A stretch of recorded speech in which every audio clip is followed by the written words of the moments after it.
Good evening money गुरु women special में आपका स्वागत है। मैं हूं आपकी होस्ट चारू गर्ग। महिलाओं के लिए खास पेशकश हम बात करते हैं किस तरह से महिलाएं अपनी फाइनेंशियल प्लानिंग कर सकती हैं, किस तरह से अपना पोर्टफोलियो बेहतर बना सकती हैं। इन्हीं सब चीजों पे हम बातचीत करेंगे। हमारे साथ है हर्ष रूंगटा, सीईओ फ्रॉम अपनापैसा.com। हर्ष जी, स्वागत है आपका इस शो पर। हम अपनी महिला दर्शकों को बता दें कि वो किस तरह से हमारे साथ इस शो पर जुड़ सकती हैं, किस तरह से अपने सवालों के जवाब हमारे एक्सपर्ट से ले सकती हैं। हमारे आपके जो भी सवाल हैं आप हमें ईमेल कर सकती हैं moneyguru@zenetwork.com पर। साथ ही आप हमारे साथ SMS पर भी जुड़ सकती हैं। हमारा कोड शी लिखिए, अपना सवाल लिखिए, अपना पोर्टफोलियो लिखिए और भेज दीजिए 57575 पर। आज हम बात करेंगे SIP के जरिए किस तरह से इन्वेस्टमेंट कर सकते हैं। हालांकि लमसम इन्वेस्टमेंट भी कर सकते हैं, बट SIP से अच्छा आप इन्वेस्टमेंट कर सकते हैं। साथ ही अगर आपको बेहतर रिटर्न पाने हैं भविष्य में तो SIP काफी महत्व है उसके लिए। हर्ष जी, मैं आपसे ये जानना चाहूंगी कि SIP की जैसे मैं बात कर रही हूँ, SIP कितना इंपॉर्टेंट है अगर हम लमसम इन्वेस्टमेंट के कंपैरिजन में बात करें?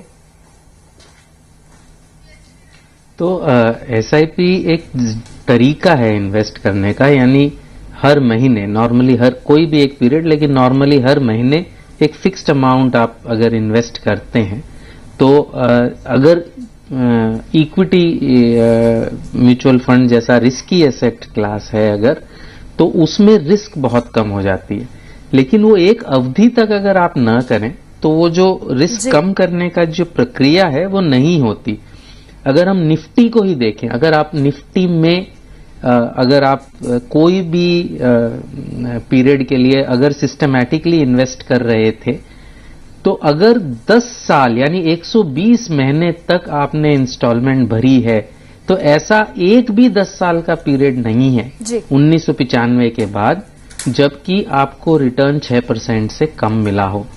तो लंबी अवधि के लिए सिस्टमैटिकली करने से आपकी जो रिटर्न है वो ऑलमोस्ट एक बॉन्ड की तरह हो जाती है। लेकिन उसमें भी एक दिक्कत है, ये अगर 10 साल का पीरियड हम देखें तो ऐसा नहीं है कि 6% आपको कंटिन्यूअसली मिला है। जो मिनिमम एक्चुअली एवरेज रिटर्न तो 16-17% था, लेकिन जो मिनिमम भी है वो भी नहीं, आपको ऐसा नहीं है कि बीच में अगर उसको काटेंगे 7 या 8 महीने के बाद तो आप 7 या 8 साल के बाद मैं आपसे इस पे दोबारा बात करूंगी। इस बीच दर्शक हमारी हैं, एक सोना कुमारी रांची से हमारे साथ जुड़ी हैं। सोना, स्वागत है आपका, सवाल पूछिए अपना। जी सर। जी सोना, सवाल पूछिए अपना। हाँ जी मैम, मुझे मेरा 5 इयर्स के लिए गोल है जी कि मैं बैलेंस फंड में 5 इयर्स के लिए इन्वेस्ट करना चाहती हूँ जी। तो ये मेरे लिए ठीक रहेगा या नहीं? और मैं एक करेक्शन करना चाहती हूँ मैं।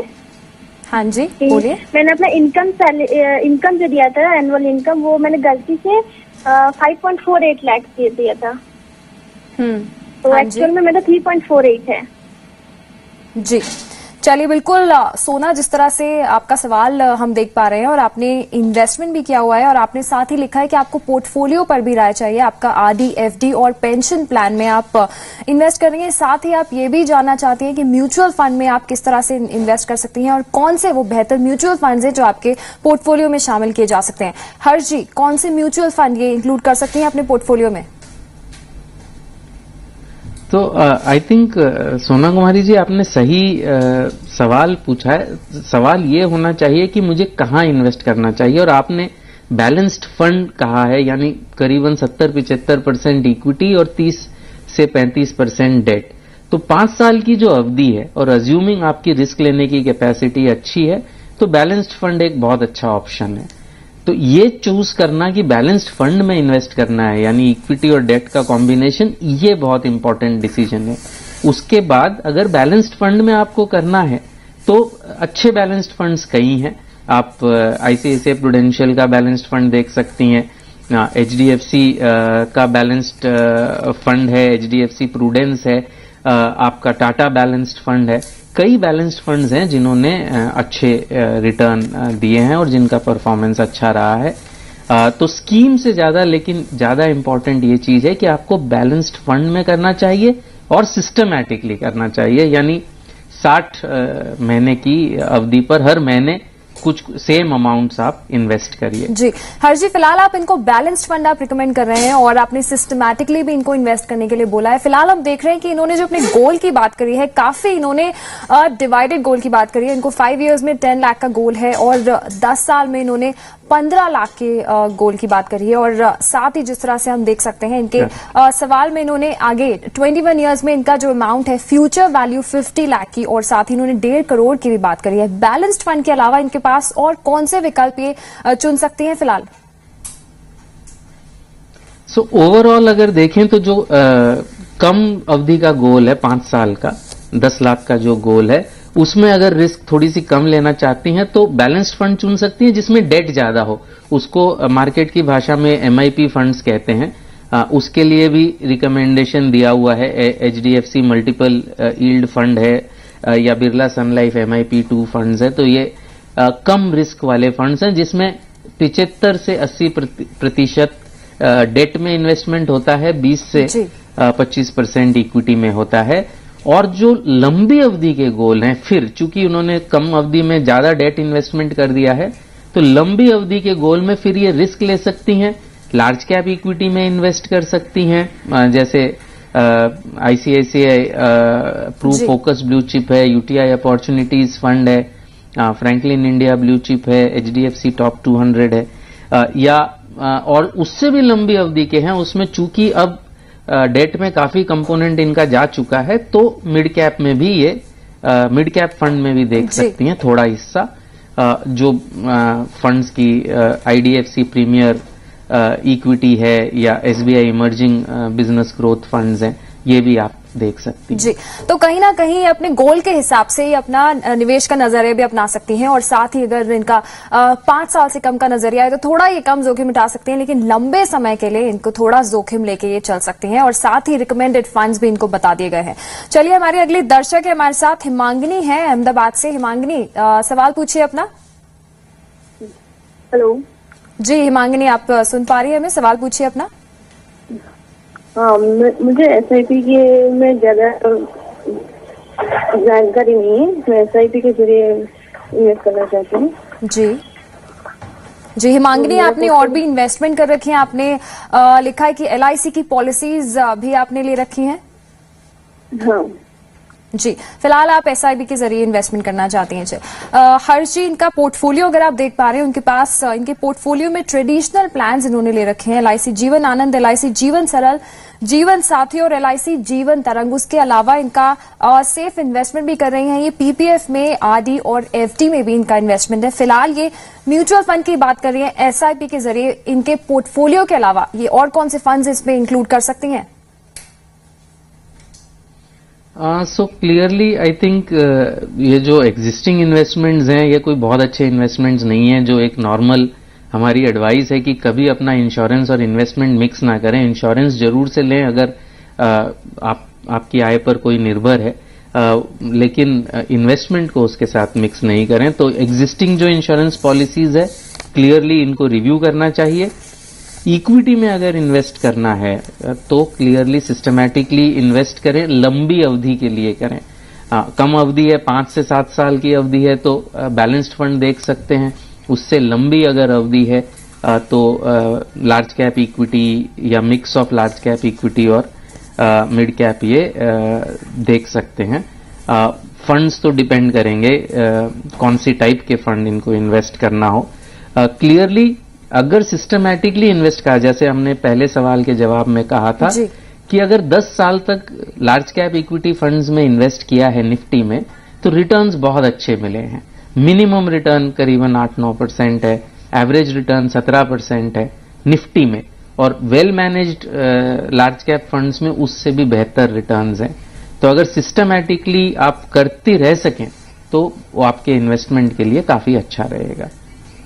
जी, तो फिलहाल ये एडवाइस फॉलो कर सकती हैं और साथ ही इनको फंड्स भी बता दिए गए हैं ऐसे blue chip, UTI opportunities, IDFC premier equity, HDFC mid cap, इसमें 5 इयर्स में काफी अच्छे रिटर्न इसमें देखने को मिला है। और साथ ही एक अहम चीज जो हर्षी ने बताया कि इनको अपना इंश्योरेंस प्लान और इन्वेस्टमेंट प्लान ये दोनों अलग रखना चाहिए।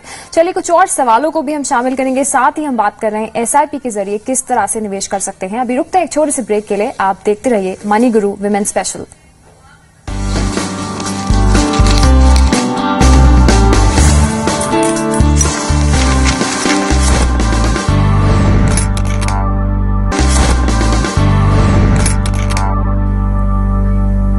वेलकम बैक, आप देख रहे हैं मनी गुरु वुमेन स्पेशल। हमारे साथ है हर्ष रूंगटा, सीईओ फ्रॉम अपनापैसा.com। हम बात कर रहे हैं किस तरह से फीमेल्स अपनी फाइनेंशियल प्लानिंग कर सकती हैं, किस तरह से इन्वेस्ट करके वो अपने भविष्य को सिक्योर कर सकती हैं। चलिए हमारी अगली दर्शक है हमारे साथ, विभा है पटना से। विभा, स्वागत है आपका, सवाल पूछिए।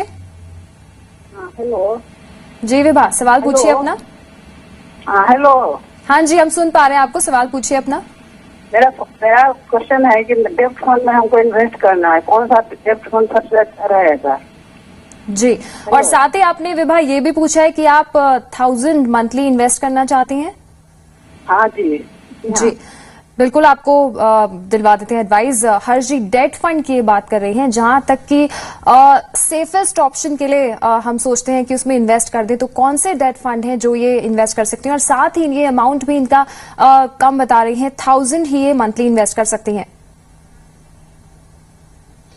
खैर, डेट फंड में सिस्टमेटिकली इन्वेस्ट करना कोई इतना इम्पोर्टेंट नहीं है जितना इक्विटी फंड में। अगर एक मुश्त रकम भी है तो वो भी आप at least short term debt fund में तो कर ही सकती हैं।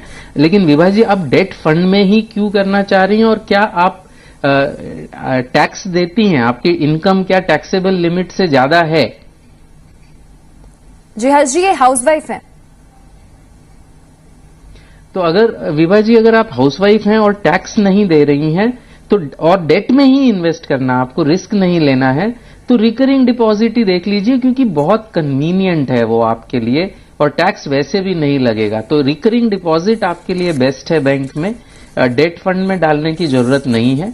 रिस्क अगर लेना है थोड़ा, तो आप जो है मल्टीपल ये जो MIP प्लान्स हैं जिसमें 75 से 80% तक डेट होता है या 15 से 20% इक्विटी होता है, वो आप देख सकती हैं।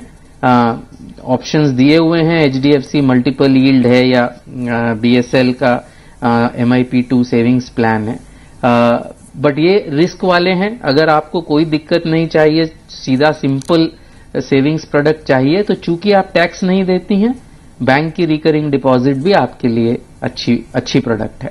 तो फिलहाल ये बैंक आदि का विकल्प चुन सकती हैं क्योंकि ये हाउसवाइफ है, और साथ ही अगर ये थोड़ा जोखिम उठा सकती हैं तो इनको डेट फंड के भी विकल्प बता दिए गए हैं। HDFC मल्टीपल यील्ड में 3 साल में 10.6% का रिटर्न दिया है। BSL MIP2 सेविंग्स 5 प्लान ने 3 साल में 10.1% का रिटर्न दिया है। अगर थोड़ा सा ये जोखिम उठा सकती हैं तो इन फंड्स में इन्वेस्ट कर सकती हैं। चलिए हमारी अगली दर्शक है हमारे साथ, राधा है गाजियाबाद से। राधा, स्वागत है आपका, सवाल पूछिए। हाँ जी, मैंने 2010 में LIC की वेल्थ प्लस पॉलिसी ली थी, जिसमें 8 वर्ष की अवधि थी और हाईएस्ट एनर्जी देने की बात करी गई थी। क्या मैं इस पॉलिसी में बने रहूं या बाहर आ जाऊं? मेरा दूसरा क्वेश्चन ये है, मुझे सिप के बारे में बताइए, जो सबसे अच्छे 2-3 सिप बताइए जिसमें 15-20 वर्ष के लिए निवेश कर सके। आप फंड की बात कर रही हैं, कौन से फंड जानना चाह रही हैं आप? हेलो। हाँ जी राधा, सुन पा रहे हैं आप हमें? हाँ जी, आपने दूसरा सवाल, आप फंड की बात कर रही हैं, आप फंड की कैटेगरी जानना चाह रही हैं, कौन से फंड में इन्वेस्ट कर सकती हैं? मतलब कैटेगरी बता दीजिए। जी चलिए, बिल्कुल आपको दोनों ही विकल्प बता देते हैं। हर्षिन का सवाल है, पहले तो LIC वेल्थ प्लस इन्होंने प्लान लिया हुआ है और साथ ही 20,000 का प्रीमियम है, जहां तक कि इस प्लान में 3 साल तक इनको प्रीमियम देना होगा और 8 साल तक का ये प्लान है। तो फिलहाल ये पॉलिसी पर मैं आपका टेक लेना चाहूंगी। तो ये जो LIC वेल्थ प्लस है, ये हाईएस्ट NAV गारंटीड प्लान है। कोई ये बहुत आया ज्यादा करके मिससोल्ड ही हुआ है। कोई भी इंश्योरेंस कंपनी ने जिसने भी निकाला है, ये प्लान सारे मिससोल्ड ही ज्यादा हुए हैं। इसका अगर रिटर्न भी हम देखें तो पिछले 3 साल का रिटर्न इसका करीबन 5.9% है। इसको अगर कंपेयर करें तो मैं इसको इक्विटी फंड से कंपेयर भी नहीं कर रहा, लेकिन एक MIP फंड से भी कंपेयर करें तो इसका रिटर्न उससे करीबन 60% पे है। तो क्लियरली रिटर्न बहुत ही पुअर है। अभी अगर सरेंडर करेंगी तो जो हाईएस्ट NAV गारंटी है उसका ऑप्शन नहीं है, इन्हें वो नहीं मिलेगा। जो एग्जिस्टिंग NAV है वो मिल जाएगा, इनको सरेंडर चार्ज नहीं है। तो अब ये इनकी अपनी सोच है कि इसमें रखें कि ना रखें। बाकी कोई बहुत अच्छा रिटर्न इससे आएगा ऐसी उम्मीद ना रखें। इसको मिससोल्ड किया गया है कि मार्केट अगर 25,000 हो जाएगा उसके बाद गिर भी जाएगा तो भी आपको उसे उतना ही रिटर्न मिलेगा। ये सारा मिससेलिंग हुआ है। ऐसा इक्विटी का रिटर्न इसमें मिलना बहुत ही मुश्किल है। जहां तक फ्रेश इन्वेस्टमेंट का सवाल है तो जोखिम ये कितना उठाना चाहती हैं इस पे डिपेंड करता है। 5 साल की अगर अवधि की ये बात कर रही हैं तो मैं दोनों ही रिकमेंड कर सकता हूं। बैलेंस्ड फंड जिसमें इक्विटी ज्यादा हो तो उसमें भी कर सकती हैं। थोड़ा अगर जोखिम कम लेना चाह रही हैं तो ये MIP में इन्वेस्ट कर सकती हैं। और जो ऑप्शंस हैं वो पहले भी हम बता चुके हैं। बैलेंस्ड फंड में आप ICICI प्रूडेंशियल बैलेंस्ड फंड देख सकते हैं, HDFC का आइदर प्रूडेंट या HDFC बैलेंस्ड फंड देख सकते हैं। और अगर इनको MIP करना है तो ऑलरेडी हम ऑप्शंस बता ही चुके हैं। तो बिल्कुल ये LIC वेल्थ प्लस के बारे में इनको राय मिल चुकी है। अगर ये 3 साल तक का प्रीमियम भर चुकी हैं तो उसके बाद ये सरेंडर कर सकती हैं। और साथ ही म्यूचुअल फंड की कैटेगरी भी बताई है, MIP और बैलेंस्ड फंड के विकल्प स्क्रीन पर भी देख सकते हैं। आप इन फंड्स में ये इन्वेस्ट करने की सोच सकती हैं। चलिए हमारी अगली दर्शक हैं रूबी है हमारे साथ। रूबी, स्वागत है आपका, सवाल पूछिए। जी रूबी, सुन पा रही हैं आप हमें? जी रूबी, सवाल पूछिए अपना। जी मैं रूबी खान बोल रही हूँ। हाँ जी, सवाल क्या है आपका? बिहार से बेगूसराय खुरामपुर बोल रही हूँ।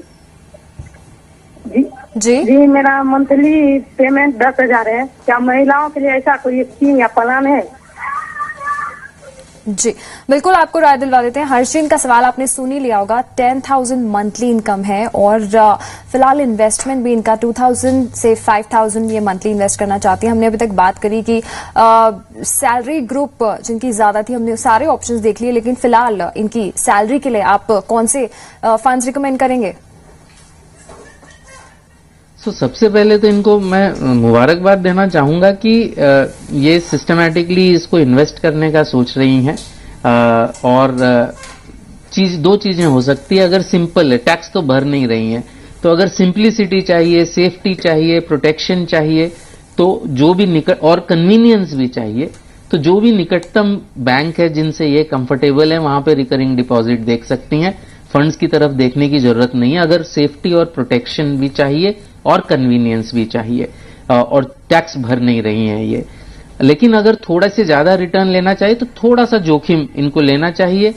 ये कह रही हैं मेरे ख्याल से कि ये लंबी अवधि के लिए इन्वेस्ट कर सकती हैं। तो अगर लंबी अवधि के लिए इन्वेस्ट कर सकती हैं तो थोड़ी रिस्क लें, MIP फंड्स में करें जिसमें एटलीस्ट 20 से 25% इक्विटी का ऑप्शन होगा और थोड़ा सा रिटर्न उसमें आपको बेटर मिलेगा। आप वो दोनों फंड स्कीम्स हमने ऑलरेडी आपको कहा ही है, HDFC मल्टीपल यील्ड है या BSL MIP 2 सेविंग्स प्लान है, वो दोनों ही फंड्स आप देख सकती हैं। तो चलिए, कहीं ना कहीं जरूरी नहीं है कि ये फंड्स में ही इन्वेस्ट करें। अगर ये सेफ ऑप्शन ढूंढ रहे हैं तो रिकरिंग डिपॉजिट का ऑप्शन ये चुन सकती हैं। और साथ ही इनको फंड्स भी बता दिए गए हैं, MIP या बैलेंस्ड फंड्स की बात करी गई है, उसमें इन्वेस्ट कर सकती हैं। चलिए, फिलहाल इतने ही सवालों को हम शामिल करेंगे। हर्षी, आपका बहुत बहुत शुक्रिया। एक बार अपनी महिलाओं दर्शकों को फिर से बता दें वो किस तरह से हमारे साथ इस शो में हिस्सा ले सकती हैं। आपके कोई भी फाइनेंस से जुड़े सवाल हैं, आप हमें ईमेल कर सकती हैं moneyguru@zenetwork.com पर। साथ ही आप हमारे साथ SMS पर भी जुड़ सकती हैं। शी हमारा कोड लिखिए, अपना सवाल लिखिए और भेज दीजिए 57575 पर। फिलहाल इतना ही, नमस्कार।